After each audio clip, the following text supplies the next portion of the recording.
Hi everyone, welcome to Adisha Institute of Civil Services. So from today onwards, I'll be starting an international relations 2-minute series, and it's going to be really beneficial for you all for your upcoming UPSC exam or your state civil services exam, or if you're preparing for CDS, CAPF or any other competitive exam. Okay, because international relations do hold a good weightage in exam nowadays. अगर आपने 2025 prelims का examination भी देखा होगा, exam paper देखा है, तो आपको पता होगा कि काफ़ी वेटेज रही है इंटरनेशनल रिलेशंस की। सो ये सीरीज आपके लिए बहुत बेनिफिशियल होने वाली है।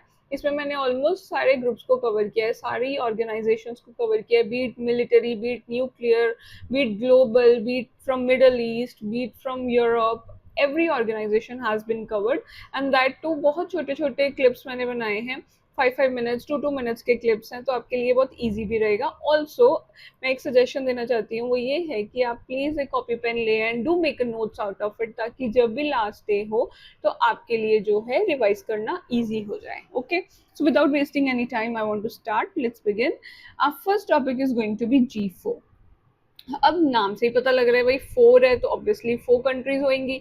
ओके, सो 4 कंट्रीज कौन कौन सी हैं? वो है Brazil, India, Germany and Japan. अब हम क्योंकि इसको पढ़ रहे हैं या एग्जाम में भी आएगा, तो definitely India is going to be there. Okay, तो अब इसका एम क्या है? हमने न्यूज़पेपर में भी बहुत बड़ी रीड किया होगा इस चीज़ के बारे में कि इंडिया जो है यूएनएससी में परमानेंट मेंबरशिप के लिए ट्राई कर रहा है, लेकिन अभी उसको मिला नहीं है। तो इस ग्रुप का बेसिक एम भी यही है कि they want permanent membership two seats on the security council. United Nation Security Council में ये कंट्रीज जो है परमानेंट सीट्स के लिए ट्राई कर रही हैं। ठीक है, अभी रिसेंटली जो है 80th एनिवर्सरी भी है 2025 में, जो है यूनाइटेड नेशन की 80th एनिवर्सरी है।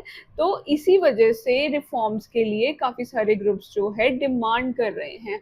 अब वो कौन कौन से ग्रुप्स हैं जो डिमांड कर रहे हैं? G4 तो हो गया एक group, then there is L69 group, there is one more group by the name C10 group. This group is C10 group is related to Africa. Okay, so I be, मैं आपको ये इसके बारे में भी अगली स्लाइड्स में बताऊंगी।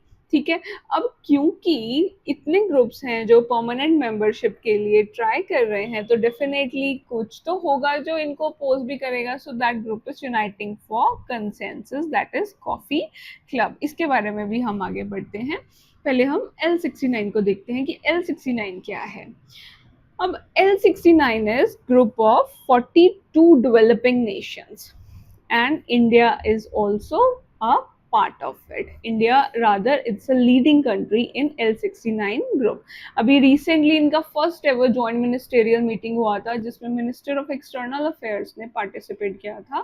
So definitely L69 group जो है important हो जाता है। अब what this group wants? This group, इसका एक common objective है कि they want a comprehensive reform of UNSC and strengthen multilateralism. You know, these keywords are very important in exam. अभी अभी 2025 में उन्होंने क्वेश्चन पूछा था ब्रिक्स के रिलेटेड, और उन्होंने ब्रिक्स का जो है थीम पूछा था, जिसमें उन्होंने कैसे कंफ्यूज किया बच्चों को, उन्होंने टर्म दे दिया मल्टी कल्चरलिज्म। अब ये चीज पता होनी चाहिए कि जब भी कोई ऐसा ग्रुप होता है, they never ever enter in the culture aspect, हमेशा वहां पे मल्टीलैटरलिज्म ही वर्ड होता है। तो इस तरह से ये चीज़ों को अगर हमने अच्छे से नहीं स्टडी किया होगा, तो हम उसमें फंस सकते हैं। सब कुछ पढ़ते हुए भी हम इस चीज़ को गलत कर सकते हैं। ठीक है, सो इन चीज़ों को अपने याद रखना है कि L69 ग्रुप क्या है? 42 डेवलपिंग नेशंस है, इंडिया इसका मेंबर है। इंडिया एक लीडिंग कंट्री है इसमें। क्यों लीडिंग है? क्योंकि अभी अभी इनका फर्स्ट जॉइंट मिनिस्टेरियल मीटिंग हुआ था, जिसमें मिनिस्टर ऑफ एक्सटर्नल अफेयर्स ने पार्टिसिपेट किया था। अब इनका ऑब्जेक्टिव क्या है कि they want a comprehensive reform of UNSC and strengthen multilateralism. Okay, now which one is the next group? This is the opposing group. This is the uniting for consensus. It's a coffee club. इसको coffee club के नाम से भी जाना जाता है। कौन सी कंट्रीज हैं? So it is happening under the leadership of Italy. Italy और अर्जेंटीना हमें याद रखना है। Which are the other countries? China और पाकिस्तान तो हम याद रखेंगे, क्योंकि दे डोंट वांट कि हमें परमानेंट मेंबरशिप मिले, right? So definitely they are going to be on the opposite side.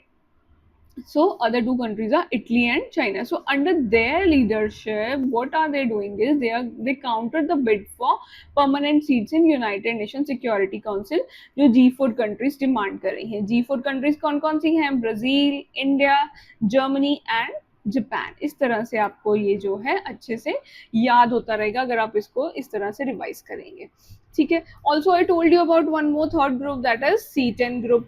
So C10 group किससे रिलेटेड है? It is related, it is a group of African countries जो United Nation Security Council में अपनी permanent seat चाहती हैं. It is a part of African Union. Okay. And it is based on Ezulwini consensus and Sirte declaration. अब exam में question ऐसे भी आते हैं कि एजुल्विनी कंसेंसस किससे रिलेटेड है या सिरते डिक्लेरेशन किससे रिलेटेड है, तो ये आपको इजीली आप मार्क कर सकते हो कि it is related to African Union, both of these declaration. Now, what this Azulvini consensus is all about? Azulvini consensus calls for Africa to have at least 3 permanent seats with veto power on the United Nations Security Council. तो अभी जो है UNSC में एक भी African country के पास permanent seat नहीं है. देयर आर 5 कंट्रीज, उसमें से Africa is not, African country एक भी नहीं है उसमें. So what this group is all about? This group wants कि एटलीस्ट कम से कम 3 permanent seats with veto power on the United Nation Security Council should be there. Okay, and again this group, why this group becomes important for us to study? क्योंकि जो minister of external affairs है उन्होंने अभी recently participate किया है in the first ever joint ministerial meeting of the C10 group. Okay.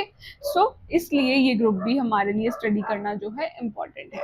Okay, that's all for today. Do like, share, subscribe and share it with your friends अगर आपको लगा कि ये थोड़ा बहुत भी इंफॉर्मेटिव है. And I will see you in the next class. Thank you very much.